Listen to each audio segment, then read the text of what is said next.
Well, hi, and welcome to My Favorite Mistake. I'm Mark Graven. Our guest today is Ken Segel. He is the CEO and managing director of Value Capture. And Value Capture is a trusted advisory firm that supports chief executives who seek to transform the performance of their healthcare organizations in safety, quality, and profitability.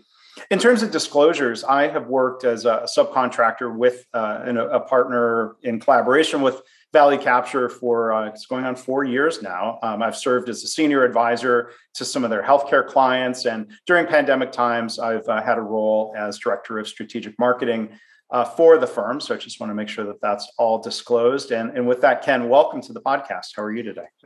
Thanks, Mark. I'm great. I'm excited to be here and share some of my mistakes. Well, I'm excited to hear your story and have a conversation about that and healthcare improvement and leadership. Let me tell you a little bit more about Ken before we get started.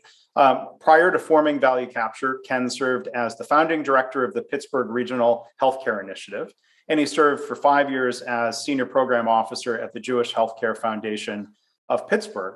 And earlier in his career, and I've heard a little bit, I think, I've heard some interesting stories from his career, so I know Ken will have a good one to share. Earlier in his career, he worked in government and politics with various roles, including directing the overnight operations in the 1992 Clinton-Gore presidential campaign war room, as it was famously called. Ken has a bachelor's from Harvard in American History and Literature and an MBA from the University of Pittsburgh. So, Ken, with these different phases of your career and the things that you've done, looking back at it, what would you say is your favorite mistake?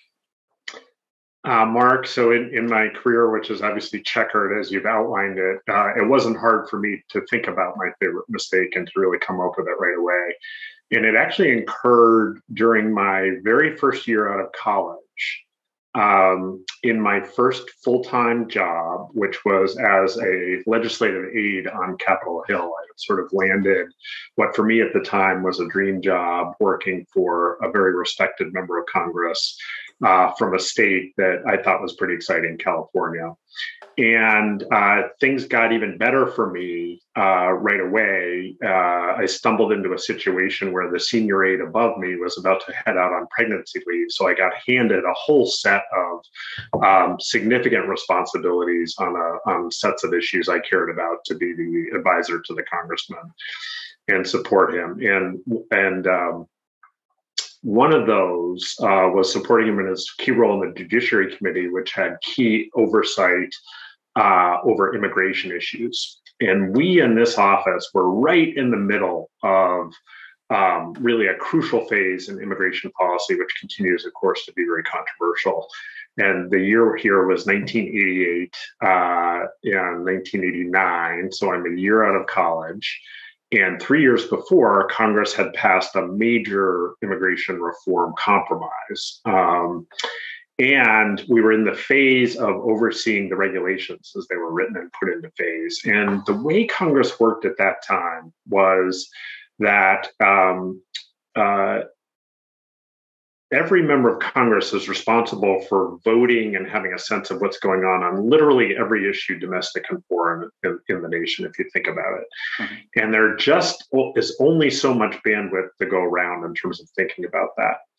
So my office was one of two in the House side and two in the Senate side that was sort of delegated a lot of the authority of this oversight in an informal way by the formal leaders, in the sense that if these folks can agree on things, then we're okay because they have different perspectives. So my boss had represented the farm workers. Another member in the House had large grower constituencies that depend on immigrant labor. And then in the Senate, there was a liberal senator who cared a lot about this stuff, Teddy Kennedy, that many people will realize, Senator Kennedy, and a conservative member, Alan Simpson from Wyoming, who is an important figure in our history.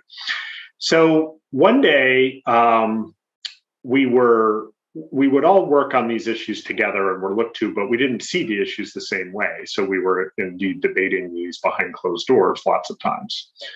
One day I got a call, and again, 22-year-old kid from a USA Today reporter. I was already starting to talk to some senior reporters from different significant publications. And I did the thing I was supposed to do. I went on background and talked very frankly with this reporter about current issues in immigration and what was going on. And so sorry to interrupt, but on background for people who aren't familiar with what that means and the implications. So, thanks, Mark. So by going on background, you're saying, look, I will give you information and speak generally to try to help you understand the situation, but you cannot quote me. We would have to talk about that because in effect, I would have to be less frank and direct potentially and have to think about that. So it's sort of a ground rule that's established in different conversations. And, there are pluses and minuses to that, but it is a convention when talking with people with certain sensitive information. So we have the conversation the 2 days later, the morning of not the next day, but the next day, I get a clipping in my box. This was the days before everything was flowing over our computers via email. And the clipping is a copy of the USA Today story. And the congressman has written on the story, "See me." And I read the story for the first time. And I had a quote in the story saying that Senator Simpson's bill treated people from whole sections of the world, including Africa, as if they were the plague, not human beings seeking a better life for their kids. And you can imagine, we'll talk a little bit about what might have gone through my head, but my parts of my life were passing before my eyes, and it was not a good feeling, both to see that I had been quoted in this way, and to see that my boss needed to see me. So the story evolved, and it actually took me all day to get to see the congressman. He was busy, and I assumed he would want to do whatever he was going to do quickly and would be quite angry, but I couldn't get in to see him.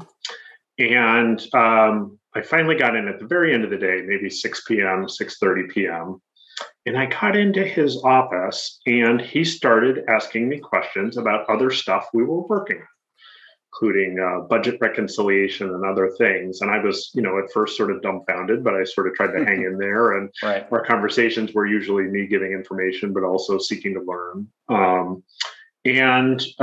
We sort of came to the end of that stream of discussion and he seemed done. And I said, "Howard, didn't you want to talk about this?" And I held up the clip. And he looked at me and he said, "Yeah." He said, "Do you understand why that's problematic potentially?" And I said, "Oh my God, do I understand why that's problematic?" I was on background, I thought, and I guess I just gave, this reporter too juicy a quote and or she forgot. And the next thing he said was, "All right." He said, "All right, forget it." He said, "Just learn and we'll go on, just forget it." And he took his copy of it and he crumpled it up in front of me and threw it in his trash can. Interesting. Yeah. And, it was at that moment in terms of how he handled it and how that made me feel that, made it easily my favorite mistake. So I want to kind of, unpack some of the lessons learned and, the leadership style and everything involved there. But going back to the reporter, you were wondering out loud, did the reporter forget? Was it a misunderstanding? What, like you said, was it too juicy where it was a bit of a betrayal? You don't really know. I don't know. And I don't recall ever finding out. I think I felt so vulnerable in that position that I was certainly going to guard my P's and Q's very carefully with that reporter and probably with other reporters for a while after that. But I did not feel in an empowered position to kind of, confront, that reporter, et cetera. So I certainly don't have a memory of understanding what literally happened. So can you elaborate a little bit more on that immediate lesson learned? You said, maybe being a little more careful with that reporter or other reporters. Was the mistake, as you described, giving something that was too juicy, or what was the adjustment then in talking to reporters? Yeah, so it's interesting, Mark, because my deepest lessons from that mistake are really in a different place, or how the congressman handled me making a mistake from an authority standpoint. But I do think when one has experiences like that, you become a little more reflective of sort of other people's roles and how you interact with them. And I think my assumption, to some degree, my assumption still is we're all on the same team. We're on the side of truth and light, and to sort of proceed quite openly that way.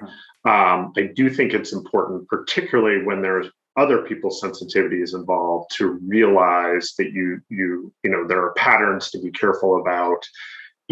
Even sometimes, beyond doing technically the right thing, as I did by saying I was going on background, but reiterating and things like that. So there were probably some slight behavior modifications. But again, I'm proud that I didn't sort of shut down. And, although I also think, it's interesting, Mark, there was another lesson that I got from it, which is when I read the quote about the senator's bill, I was not proud of it.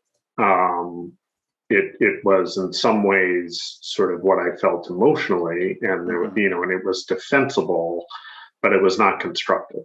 And I did not like the thought of my parents reading me quoted in such a sort of slang-based fashion, sort of painting with a pretty broad brush.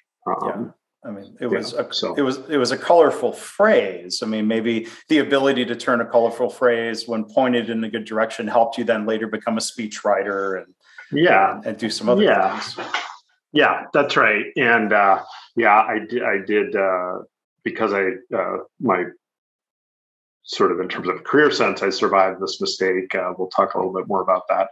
But I was able to go on to a role with the House leadership and the Democratic Party as the policy director and speechwriter, so just very fortunate to have had these learning experiences on the way. And as the theme of your podcast, it's often the things that go at least slightly wrong, or sort of in some sense viscerally wrong, and in the process around it that teaches the most fundamental lessons. Yeah, like you said, it's about learning from the mistakes. We all make them, and better to learn from them. And to have, back to the leadership question, the leadership point that you raised about the congressman's reaction, how a leader responds in the face of an error means a lot. Whether it's in any workplace, politics, healthcare, what have you. I could see a different boss or a different environment where you would have been at best really chewed out, maybe having your job threatened or being put on notice. And do you think the congressman had a sense of, well, Ken learned from this, he probably feels bad enough, no reason to make him feel worse? I think so. He doesn't need to be anonymous. This congressman was Howard Berman, who I to this day hold in very high regard. He's no longer in Congress. But I would be role playing if to put myself in his head and what he assumed. But I think that, like many great leaders, Howard is a people developer, and he took real pride in his team, and that people who were bright and wanted to help make the world a better place were willing to work with him. And he clearly saw it as part of his role to develop us, but also, there's a trite word, empower. But it was, really to partner with us, on these things. And he was not, he was not falsely humble. He was a super bright person, and he was also not, overly malleable. He had his strong views about things. but he viewed himself as very much the leader of the team. And, there are many moments that connect to this for me where I could see him taking pleasure in the quality of our work and sort of the dynamics of how we work together, as a team, not just me and him or, one-on-one, but everybody felt well supported. Mm-hmm. I think it was part of his, he was also very comfortable with power and trying to make things happen. And again, like other good leaders, I think he understood the power of people really being turned on to do great things and supported to do that. Many other members of Congress have a very different leadership style, which, is based on a lot of aggression and, taking advantage of their authority over others, but he quite deliberately chose a different way. So, I want to bring up, a topic or a thought here that's come up in some other episodes previously, this idea of psychological safety. And I'm just going to read, and I'll put a link in the show notes. There's a page on the Value Capture website that talks about psychological safety, the important ties to improvement. And, the one definition of psychological safety says, I'll paraphrase a little bit, a workplace, an environment in which you feel included, safe to learn, safe to contribute, safe to call out problems, safe to make mistakes, safe to challenge the status quo, all without fear of being embarrassed, shamed, blamed, marginalized, or punished in some way. And there's I think, two reflections I'll share. One is that Value Capture works with healthcare leaders to help create this environment within the healthcare organization. For me, working with Value Capture, and again, to the listener, Ken is CEO of Value Capture, an organization that I do a lot of work with. I feel that sense of psychological safety internally, where I could come to you, Ken, and say, hey, Ken, I made a mistake, or Ken, I said the wrong thing to a client and the client's upset. I feel like I would have the safety to bring that forward for a constructive conversation, not to get blamed, not to get yelled at, not to be belittled or threatened in some way. So I appreciate that's your leadership style, Ken. Well, Mark, that means so much to me, and I feel very imperfect at it. But certainly, got the pattern early from Howard and others and my parents as well. And so trying, that you feel like we've together created that kind of environment. And, and similarly, I feel safe with you, I know, and I feel like, I sort of treasure your candor and that of the other team members. And, people don't hesitate to say, Ken, you could do better on that next time, so that's good. That's good too. It's like many things, a never-ending journey to create and strengthen that environment. We all have moments where we don't live up to the standard we hold ourselves to when it comes to leadership behaviors. And those are part of the mistakes we learn from. That's right. Oh, go ahead. No, I was just going to say, I will never forget what it felt like, the burden lifting as he sort of, indicated how he was going to deal with it, and that literally sort of putting it aside in the connection to psychological safety. I felt included. I felt, safe to make that mistake. And, as a fundamental member of the team in the enterprise, in a way that, took on, much more depth after that moment, right? Because you'd sort of been at a low point, at a scared point, at a fear point, at a psychologically unsafe point, in my own head. And he transformed it. And after that, I was forever in, with Howard, because I knew he was committed to that environment and then demonstrated it. Mm-hmm. And I think whether it's you and the congressman or me and other leaders at Value Capture, or thinking of nurses or other healthcare professionals and their leaders, I think that psychological safety response of, not rushing to blame the individual, not belittling them, not saying things like, what's wrong with you? Like instead looking at systems and processes and those contributors taking that view doesn't then provide carte blanche to go keep repeating the same mistake or to be reckless. Like can you talk about some of that balance of why that environment of psychological safety and those leadership behaviors end up leading to more improvement and better performance? Sure, Mark. And, there's so much there. So, Toyota, we learn a lot from Toyota, and Toyota has this phrase that people have to be freed from the problem so they're free to work on the problem. And really beyond that, required to work on the problem, anything we're part of, because we were part of it. We have very close knowledge of it. It may touch our function, or we may have been directly, part of it. And the only way we're going to keep problems like that from happening in the future systemically is if we really work hard together on prevention, to learn from what happened, and to build stronger processes together so that the people are really supported to not make that mistake. So whether it's deepening our training, changing our procedures for when, very young aides talk with, national reporters, and or,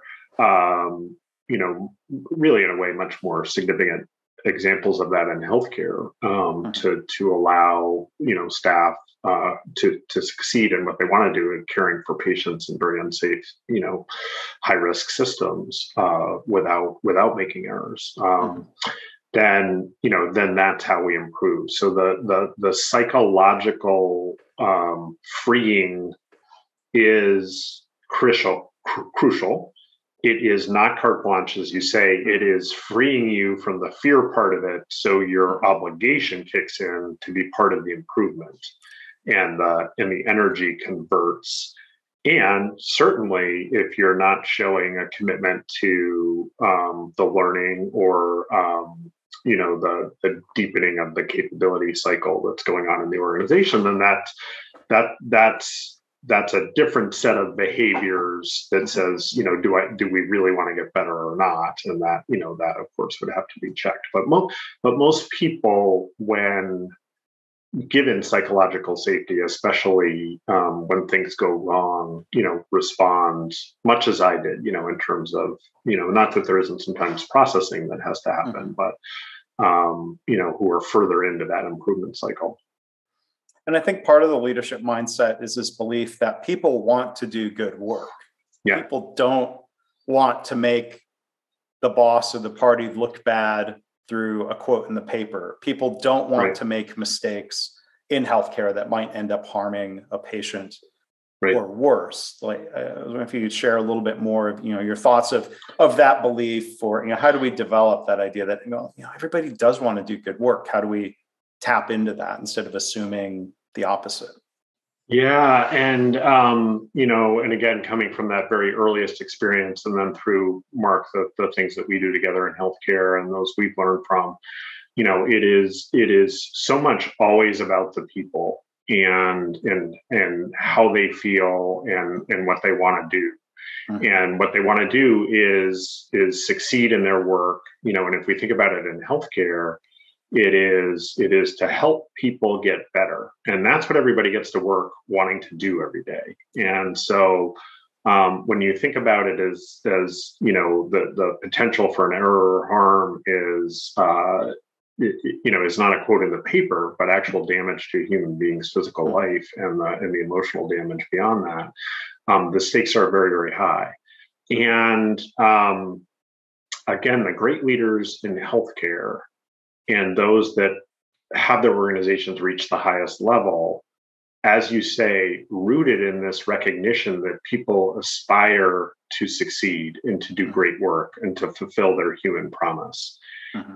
And that if that's true, then our job as leaders is to inspire that, in part by picking out the right goal, right? That says we as an organization are going to learn together how to keep everyone safe, zero harm for our patients, zero harm for our staff. And by the way, as you hinted at in introducing value capture, that's sort of a way of making our values true and also learning how to be excellent in, amidst very complex, high risk processes. So we start with the inspiration, and then we attach the learning system to that with the psychological safety to learn quickly, to when things go wrong or aren't right, to bring them out into the open, and to systematically analyze them using a set of principles, make changes and share those changes, either to recover from something gone wrong or a risk. Yeah. And the moment we take the different philosophy, as you suggested, which might be, and we've seen this, Mark, why do, I need better people. I don't know why people can't get this right. When our mindset says, my folks are letting me down, as a leader, what that does is means that there's going to be a blame part of the reaction. And that will do further damage to the person who is part of the incident, because they, of course, want to succeed. And then it has this horrible impact on safety itself and on excellence itself, because if there is any way that I can make sure that the mistake I was just a part of or the risk I just detected does not become known to anyone else, because I think I'm going to be blamed for it, a significant portion of people will protect themselves by sort of hiding that information, and then sort of ipso facto, we can't improve. So one other thing I wanted to ask you about, and again, our guest is Ken Segel from the firm Value Capture. You mentioned earlier learning from Toyota. And when you talk about leadership, and one of the companies that learned from Toyota was Alcoa. That's the right. CEO at the time was Paul O'Neill, who passed away in 2020. You had the opportunity to really work with him a lot and get to know him a lot. What did you learn from Paul O'Neill about improvement and helping prevent mistakes or learn from mistakes in a workplace? Yeah, Mark, I appreciate you asking that. And in a way, everything I've been talking about since the, my favorite mistake story is, profoundly influenced by how Paul O'Neill himself framed and taught these ideas and the evidence he created about, how by creating the right level of psychological safety and attachment to aspirational goals, and then a rapid, transparent improvement cycle, that people really could do great things. So many of these ideas and proofs are rooted in Paul's work as a leader and his desire for all of us to recognize these truths, and to take them in as leaders, formal and informal, and make them part of our lives, so that human beings and humanity can progress toward really doing the remarkable things we're capable of. So just a couple examples. Paul believed that safety and pursuing safety, physically, but also the psychological safety around it, was a way to create evidence that the mission statement you said for your organization was actually true, because you actually weren't hurting people. So very concrete way to create this dynamic that we're talking about. And he had this way of thinking about goals that he coined theoretical limits, which means that if the laws of nature and don't prevent us from doing something because we physically, literally can't by the laws of nature, then it's possible. And using that to sort of open up our thinking about what's possible for us as human beings. And the other part attached to that, what this all really was meant to serve was sort of dignity and respect for every human being equal, without any, regard to any distinguishing factor that they have. And the special obligation of leadership to create the conditions by which, that dignity was respected. People were given the tools and the support needed to make a difference in their life, as I was, very early by the congressman, despite making a mistake, and then recognized for the work that they were doing and supported as part of that system. So, it just sort of could go on and on about things learned from Paul in this vein, but it's really his example that we're building from. And for people who would like to learn more of these lessons from Paul O'Neill. He was featured in the Alcoa story, was featured in a chapter of the book, The Power of Habit by Charles Duhigg. We have a couple of free ebooks on the Value Capture website. One is a collection of transcribed speeches from Mr. O'Neill talking to healthcare audiences, but it's about leadership. I think the benefit of the message goes beyond healthcare. And then there's another ebook where people like Ken and physician leaders and others, talked about the influence, the lasting impact, as that book is titled. So I'll link to all of that in the show notes. And we also have a podcast series that I produce and host called Habitual Excellence. And we encourage you to search for that. There are discussions with Ken and with others. The topic is sometimes the influence of Mr. O'Neill, but then in a lot of episodes, it's just people talking about the important work they're doing to improve healthcare, the leadership role. So I hope people will check that out as well. I agree. It's great work, Mark, and you always do a really great job facilitating those conversations and bringing out the important points. Well, thanks. I appreciate that. The website is valuecapturellc.com. I'll link to that in the show notes as well. Ken, maybe as a final question, like if let's say it's the classic elevator speech question of you're somewhere and a hospital CEO ends up on the elevator and introduces you, and maybe it's a relatively tall building, and that executive were to ask you, in your words, Ken, what does Value Capture do? How do you explain that? Well, what I would say is, our mission is habitual excellence, starting with safety. And, as you explained about our belief that human beings want to do great things, we believe leaders want to leave great legacies, that people will remember them, long past they were there, because they helped other people, the organizations that they lead, accomplish remarkable things, starting with keeping all of their people and their patients safe, but going on to be the best in the world at everything that they do. And so out of some of these very fundamental beliefs, Mark, that you and I talked about, what I would say to that leader is, by setting the right goals and then creating the right learning system behind it that sort of unleashes people's desire to do great work and guides it, we can help them leave the legacy as a leader that they are in their heart hoping to.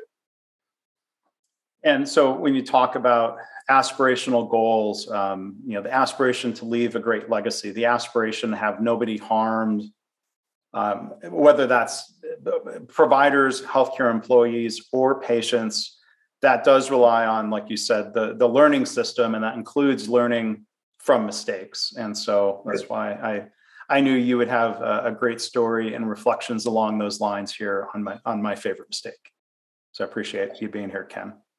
Absolutely. And it was fun to talk a lot about healthcare, but talk about some of the universality of these principles as your podcast shows, Mark. So starting with one from outside healthcare for me.